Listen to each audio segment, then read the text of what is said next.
నమస్తే అందరికీ శ్రీమాత్రే నమః. అందరూ బాగున్నారా? ఈరోజు ఈ వీడియోలో మీ అందరి గురించి కూడా మహాభారతం సిరీస్‌ని మళ్ళీ స్టార్ట్ చేయబోతున్నాం అనమాట. సో, అంటే ముందు వీడియోలో మనం మాట్లాడుకుంటూ వచ్చాం కదా! అంబాలిక స్టోరీ. ఆ తర్వాత యుధిష్ఠిరుడు, ధృతరాష్ట్రుడు, పాండురాజుల జన్మనకు మనం మాట్లాడుకున్నాం. ఇప్పుడు అసలు వాళ్ళు ఎలా విలువిద్య నేర్చుకున్నారు? అసలు వాళ్ళు ఎలా పెద్దయ్యారు? ఈ రాజవంశాన్ని వాళ్ళు ఎలా ఉద్ధరించారో తెలుసుకుందామండి. సో, భీష్ముడు వీళ్ళ ముగ్గురికి కూడా చాలా ఎంతో ప్రేమగా అన్ని విద్యలు రాజతంత్రము, రాజవిద్యలు, విలువిద్య అంతా కూడా నేర్పించారనమాట అండి. కానీ పెద్దవాడు అయిన ఈ యొక్క ధృతరాష్ట్రుడు పాపం గుడ్డివాడు కావడంతో పాండురాజు మనకి ఈ యొక్క ఒక హస్తినాపురానికి రాజుగా ఏలుతాడనమాట. ఆ తర్వాత పాండురాజు ఎంతో గొప్ప విద్యలో పారంగతం సాధించుకొని స్వయంవరానికి వెళ్తాడనమాట. స్వయంవరంలో అక్కడ కుంతి అలాగే మాద్రి ఇద్దరిని కూడా పెళ్లి చేసుకొని తీసుకొస్తారు. ఈ ఆ సమయంలో మనకి ధృతరాష్ట్రుడికి కూడా గాంధారితో వివాహం జరుగుతుందనమాట. సో, వీళ్ళిద్దరూ కూడా ఈ యొక్క మహారాణితో కలిసి రాజ్యాన్ని ఏలుతూ ఉంటారనమాట. ఈ యొక్క పాండురాజుకి అడవికి వెళ్ళి అడవిలో వేటాడడం అనేది చాలా ఇష్టమండి.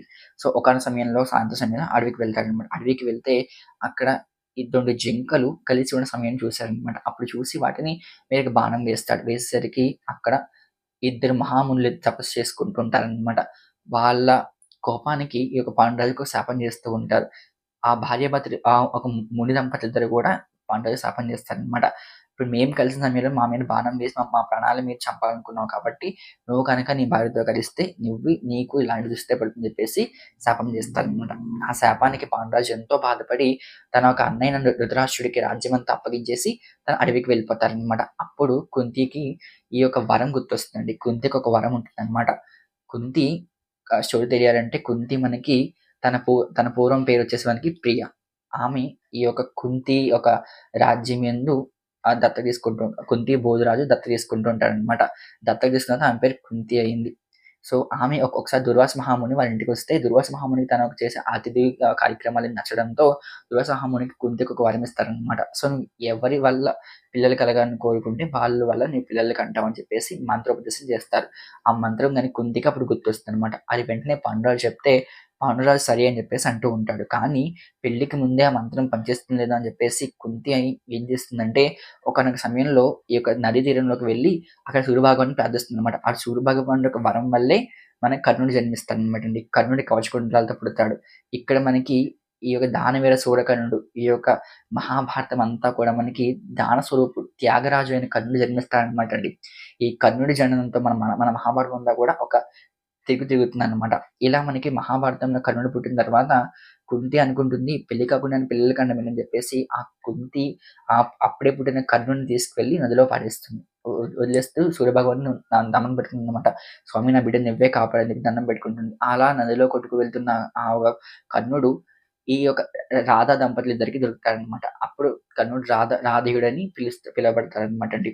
అప్పటినుంచి కర్ణుడు వాళ్ళ దగ్గర పెరుగుతూ ఉంటాడు. కుంతి విషయం అసలు కర్ణుడికి తెలియకుండానే పెరుగుతూ ఉంటాడనమాట. సో, ఇలా ఉండగా పాండురాజు అంటాడు మనిద్దరం కూడా ఆ మంత్రం వల్ల ఇంకా పిల్లల్ని కందాం అని చెప్పేసి అనుకుంటూ ఉంటాడు.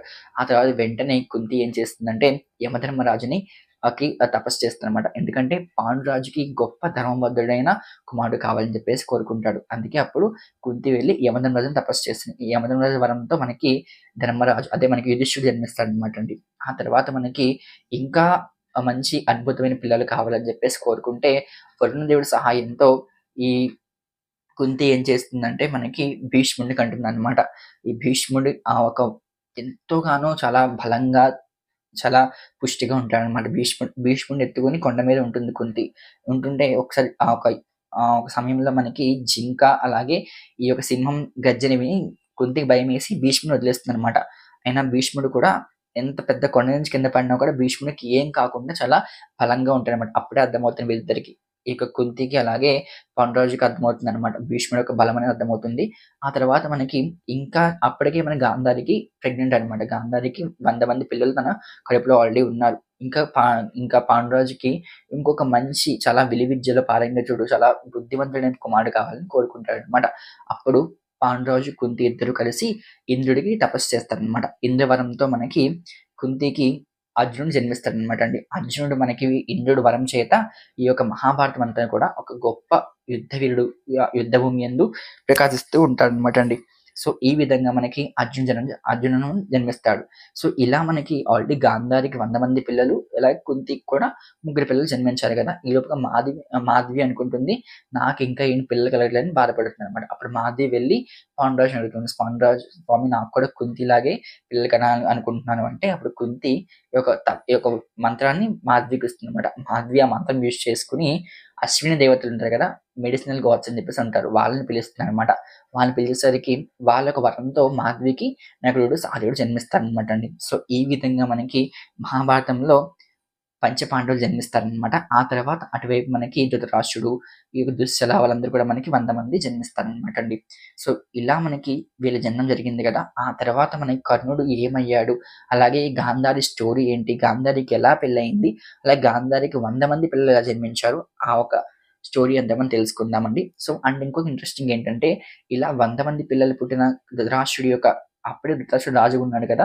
ఆ పిల్లలు రాజు అవుతారు. లేకపోతే అడవికి వచ్చేసిన ఈ యొక్క పాండాల పిల్లలు రాజు అవుతారని చెప్పేసి అప్పట్లో హస్తినాపురం అంతా కూడా మనకి చాలా ఆతృతగా ఎదురు చూస్తూ ఉండేవారనమాట. ఆ తర్వాత ఏమైంది? అసలు ఏ పిల్లలు రాజయ్యారు?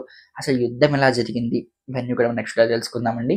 అసలు కురుక్షేత్ర యుద్ధంలో మెయిన్ క్యారెక్టర్ అయిన అర్జునుడు ఎంతమందికి ఇష్టమో నాకు చెప్పేసి కామెంట్ సెక్షన్ తెలియజేయండి. అలాగే ఇంకా మన ఛానల్ సబ్స్క్రైబ్ చేసుకోండి. లైక్ చేయండి, షేర్ చేయండి, కామెంట్ చేయండి. అండ్ మహాభారతం సిరీస్‌తో పాటు నెక్స్ట్ రామాయణం సిరీస్ కూడా చేద్దాం అనుకుంటున్నాను. ఆ రామాయణం సిరీస్ కూడా మీరు ఎంకరేజ్ చేస్తారని మనస్ఫూర్తిగా కోరుకుంటున్నాను. అండ్ ఆ తర్వాత దేవి భాగవతం కూడా. సో ఇలా ఒక్కొక్కటి చేసుకుంటూ వెళ్దామండి. మన ఛానల్‌లో ప్రతి ఒక్క ఇన్ఫర్మేషన్ కూడా మీకు తెలియాలంటే ఇప్పుడు నోటిఫికేషన్ బెల్ ఆన్ చేసి పెట్టుకోండి. ఇలా మహాభారతం గురించి తెలుసుకుంటూ మనం హ్యాపీగా ఇలా వీడియోస్ వింటూనే చూసుకున్నామనుకోండి, మనకెలా ఉంటుంది పెద్దగా పుస్తకాలు చదివే అవకాశం గానీ, టైం గానీ ఎవరికీ లేదు కాబట్టి అట్‌లీస్ట్ ఈ వీడియోస్ ద్వారానైనా చూడొచ్చనమాట. Thank you for watching entire videos. శ్రీమాత్రే నమః. జై శ్రీరామ్. ఒకవేళ మీకు కనుక ఈ మహాభారతం సిరీస్ షార్ట్ రూపంలో కావాలనుకుంటే నా కామెంట్ సెక్షన్ తెలియచేయండి. షార్ట్స్ కింద కూడా చేద్దామని అనుకుంటున్నాను. సో కొంచెం కంటెంట్ ప్లాన్ చేసుకొని చేస్తానులేండి. శ్రీమాత్రే నమః. జై శ్రీరామ్.